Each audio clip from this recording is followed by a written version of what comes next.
Recovery is stupendous. Achievable. Hope. Freedom. Empowering. It's unique to everyone. It's a journey, not a destination. Getting a new lease on life. It's finding restoration after you fall down. Recovery is having the freedom to enjoy life. For me, it was finding a way to really love myself. My recovery is possible in part because of my own sense of purpose. Welcome to Montana's Peer Network. I'm Lea Wetzel. And I'm Mandy Nunes.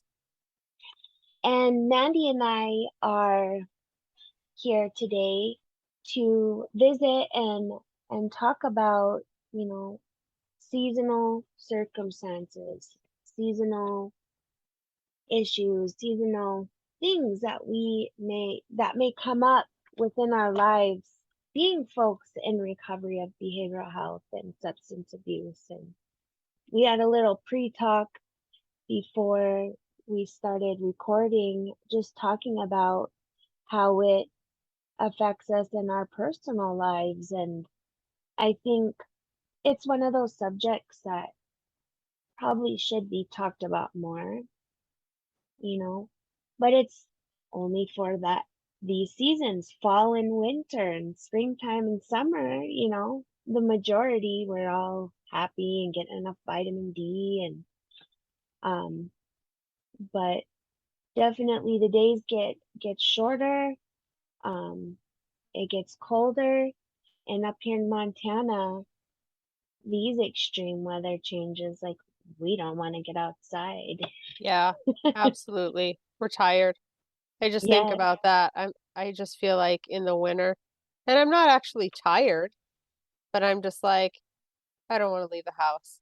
Yeah. It's cold. It's warm inside and it's cold outside and it's dark outside, and I just want to sit on my couch, like wrapped in a blanket, and eat like, the filling, like heavy meals that I probably don't need to eat because I'm not getting any exercise.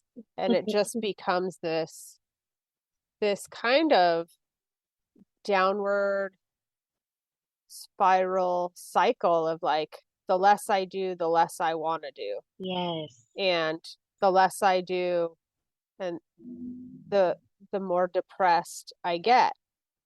And the less, it just becomes kind of debilitating, I think, sometimes for a lot of people. Definitely. And pretty soon we're in that cycle and it's too late. Yeah.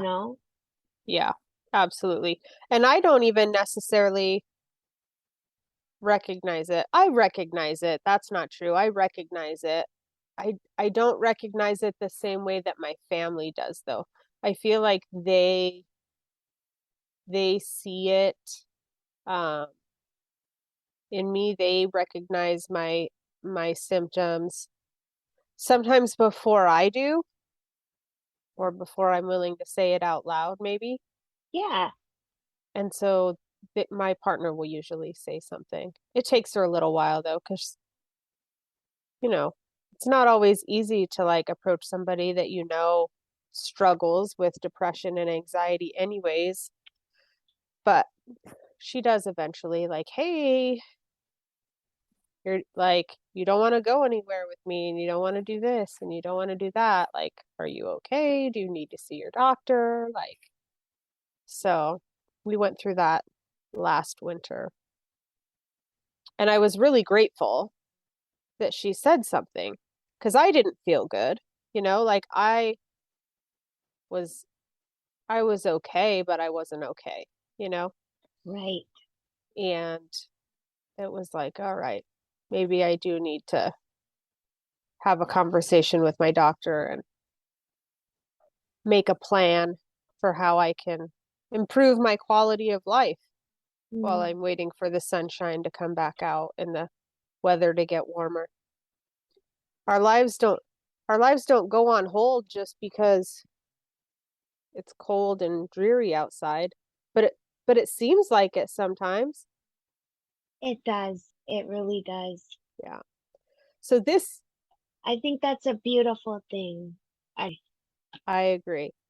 Yeah. So this year I decided to have that conversation with my doctor in advance.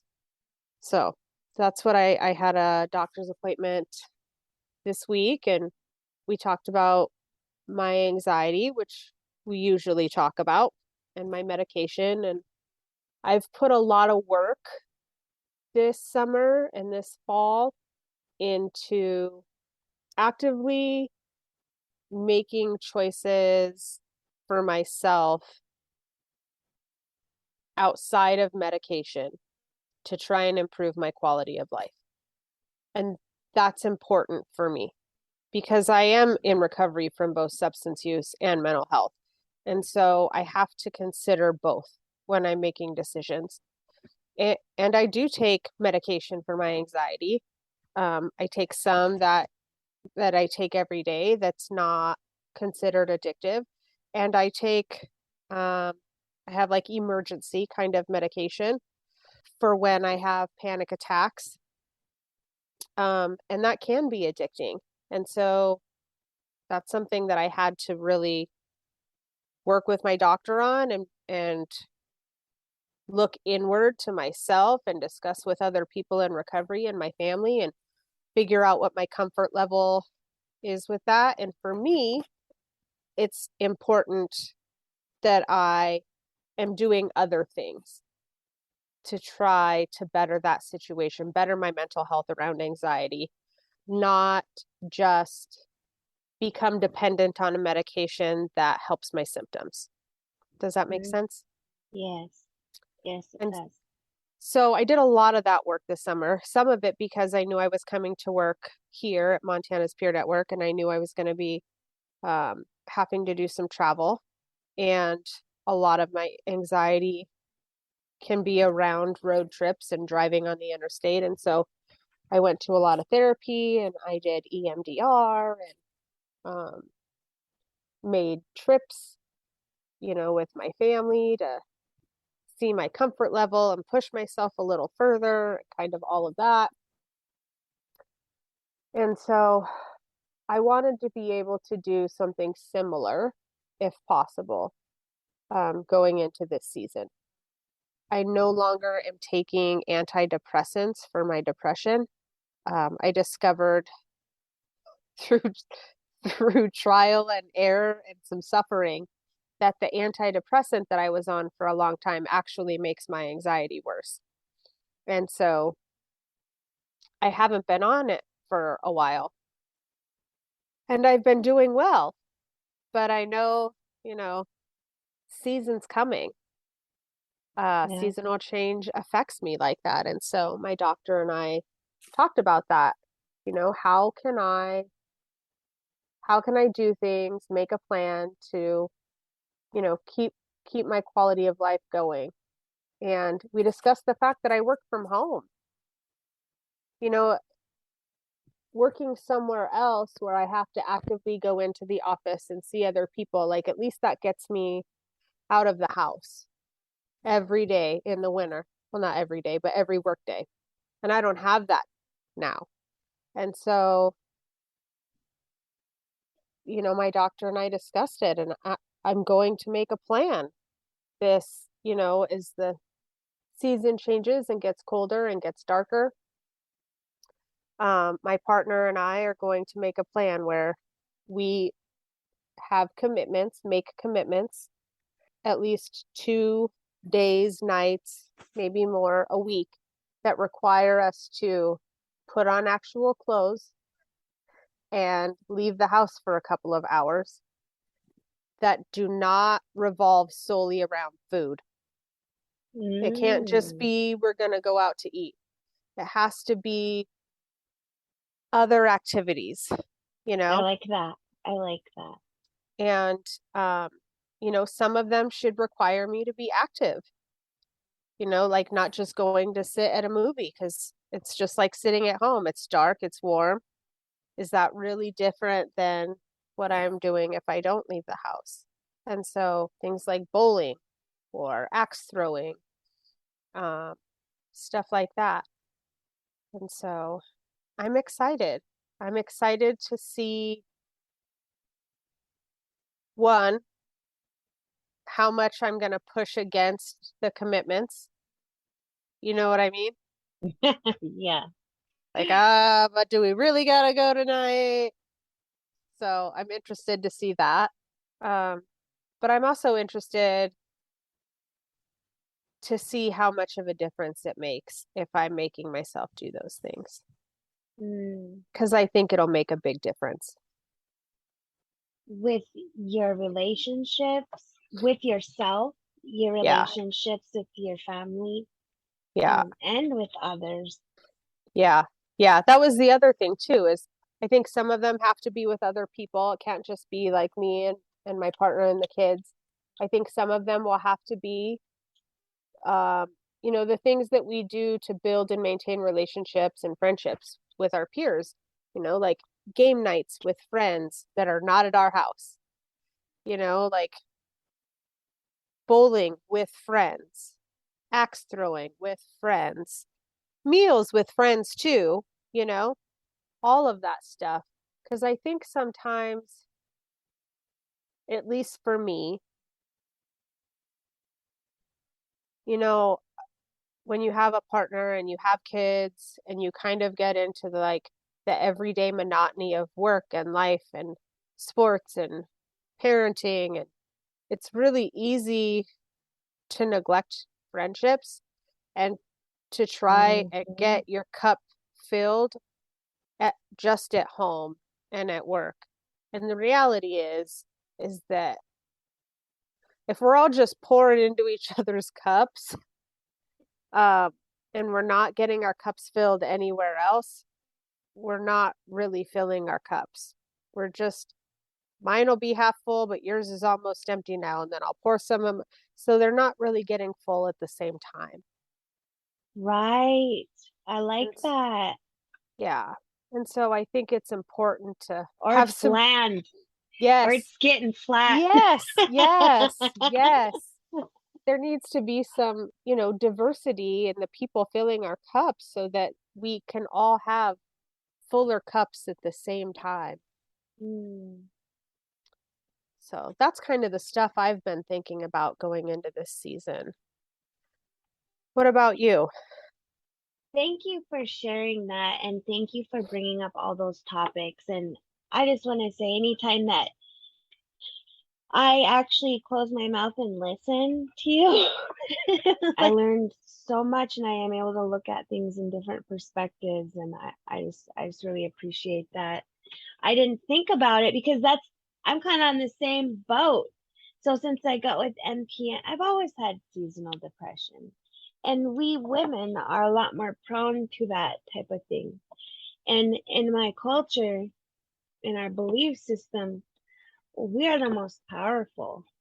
Women are the most powerful, and we are all interconnected, but us women are even more so connected to creator and the universe, and they call that time of the month, that natural cleansing, a moon for a reason. And if all women in sync together, we've been in jail with a lot of women. It Yes. all goes in sync, and there's a lot of powerful emotions going on, Yes. can be used for the good or the bad. But in any event, we go into different cycles as we go into different seasons, I'm taught. And there's a reason why the bear hibernates, and we want to snuggle up and eat and watch movies, and part of that's okay. But for somebody like me, who's got a very addictive personality, I have depression in my genes. I have PTSD. I have a traumatic brain injury. I'm complex. I got a lot going on. And so I have a psychiatrist that I've been with since I've been in recovery. And then I also have a psychologist and a counselor, and who I just seen today, a new counselor. I've been through a few different counselors, that things change and they move on, and I'm actually in contact with majority of any counselor or doctor that may have moved on. We're still in contact. But this new one today, I just seen him today. Same thing, just trying to get ahead of the game, and it just so happened it ended up literally right before the season start training, or right in the beginning. And he's a Blackfeet man, and one of my daughter's psychiatrist or my daughter's counselor thought it would be beneficial for me to start seeing this new counselor that started working with them. And oh man, he's amazing, and he just made me really look at some things. And also, when you're talking about your past, you're being able to look through a lens of like, wow, I went from that to where I'm at, and now I'm leveling up other ways and growing other ways. And I was talking about, since I've been with MPN, when I got the MPN last August, I was very active in my community. I was very active in our, the sober life. They got stuff going on daily, basketball, volleyball, fitness stuff, uh, behavioral health stuff, family stuff, recovery stuff. And so I was involved in it. I was in their leadership committee. I was on all kinds of boards. And, I had a talk with my boss, and he's like, well, I think you should probably cut that down a bit and have some certain things you're focused on. And so I stuck with the MMIP task force that I'm with. And so I get a bit of the volunteering in, but I'm not nearly as active as I was. My friends are constantly, from there till now, I'm those things that you spoke about, just passing my cup around with you guys, with my family, with my AA people, with my Wellbrighty people, the people I work with. A lot of my relationships and friendships have been put on the back burner, and at times we can put ourselves on the back burner. Well, that's and the truth. and that's a big piece of why I went in there today. I'm like, I need some help. I need some help. I'm struggling in these areas, and I'm noticing this going on, and I put on some pounds, and so those things you spoke about, going out 2 times a week and not food, that is that's good, because that's what my kids, I'm like, all right, let's go do something, and it's always food. Let's go eat. Yeah, it's that way Yeah, in my house too. Like, and I'm not saying that it can't involve food, but it shouldn't be the primary purpose, like the primary goal of the activity we're going out to do. Because I can build my whole life around food, especially in the wintertime. And that's when I'm the least active, and we do a lot of sports in my house. My daughter plays, competitive travel soccer. My son plays baseball. My partner and I both play softball in the summer. And so we have those commitments, right? And those are things that require us and our kids to go be physically active and outside and the fresh air and, competition and friendships. And it kind of nurtures all of that stuff. But it's when we're the most physically active. And winter comes, and I don't know, my son might play basketball this winter. We'll see. I'm kind of hoping, because I think that'll help get us out of the house too, but I'm not sure yet if he's going to. But so winter, we don't have any sports that anybody in the house plays, and so I think that plays a role too. But so when you're not active, and then you're like, let's go out to eat 2 or 3 times a week, and we're eating way different foods right. in the winter than in the summer. And when we go out versus what we're eating at home. Yeah, it just Mm-hmm. you know, and I'm not, you know, this isn't a podcast about weight, of course, you know, but I think everybody has, But we're women. right. Well, and even men, I think everybody has their own comfort levels, right, with their weight. I if you look at Jim and I were talking about this the other day. My picture that I took when I was on the board of directors for MPN, a couple years ago, probably 3 years ago. He was looking at it and he was like, "Wow, I didn't realize how much weight you'd lost." And I was like, "Yeah, I lost a lot of weight. Um, I used to be 60 pounds heavier than I am today." Really? Yeah. I used to be 60 pounds lighter. Oh, and I'm way more comfortable with my weight than I was. And your body probably hurts less. Like, that's It one does thing hurt I've less. noticed. My body hurts all the time. Well, I had some health stuff that I wasn't aware of. Part of what helped me lose weight, or me losing weight was a symptom of, was when I found out that I had celiac disease, right? So I had been eating all of these foods containing gluten, and so everything in my body was inflamed, and I was Mm. carrying all this water weight, and I didn't feel good all the time. And so changing my diet made a huge difference. I didn't like go out to intentionally lose weight. Um, I was sick and I changed my diet so that I would be less sick, and the weight came off. But I have plateaued. Now I ping pong between here and, 20 pounds heavier usually throughout the winter.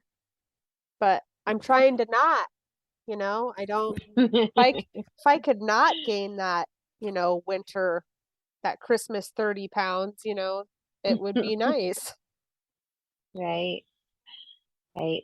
When you were talking about your kids with sports and things, my kids do boxing. They're in a boxing club here in Great Falls with Billy Wagner, Todd Foster, and my kids are like calling Uncle Billy and Uncle Todd. Well, Billy's actually our relative. And so I'm grateful for them being in my kids' life. My daughter, she's kind of strayed away a bit this year. She's thinking about going back.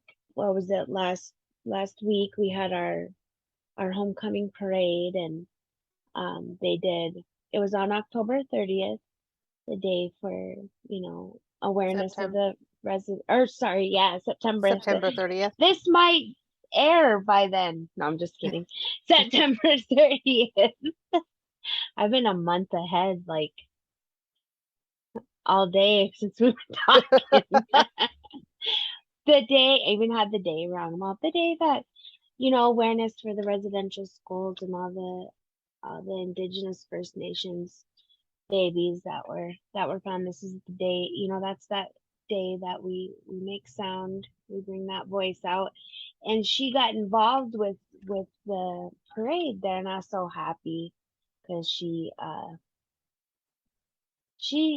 has her own behavioral health stuff. She has her own anxiety. She has her own things. Yeah, But definitely, and wrapping up, making a plan, getting ahead of it, and knowing that you're not alone. absolutely. We're all out here struggling with the same thing, but our disease, whether it's, because I too, behavioral health and substance abuse, our disease tells us that we're all alone, but we're not. We're Absolutely. not. We Yeah. ask that you get proactive, get ahead of the game, get a plan together, do what you think's best for you in your situation. And Yeah. Mandy gave us some great ideas on how to navigate with that. So thank Yeah. you. You're welcome. And I would add too, don't be afraid to reach out and ask for professional help either, especially if you are trying to do the things, or even if you're not. Um, I waited. I didn't have a plan in place last year, and I did get to a place where my family, impressed upon me that they could see my wellness was not being taken care of and that my mental health was suffering. And that does have an effect on my family and an effect on me. And so I did have to go in and talk to my doctor and ask for help that way and go see a counselor and stuff.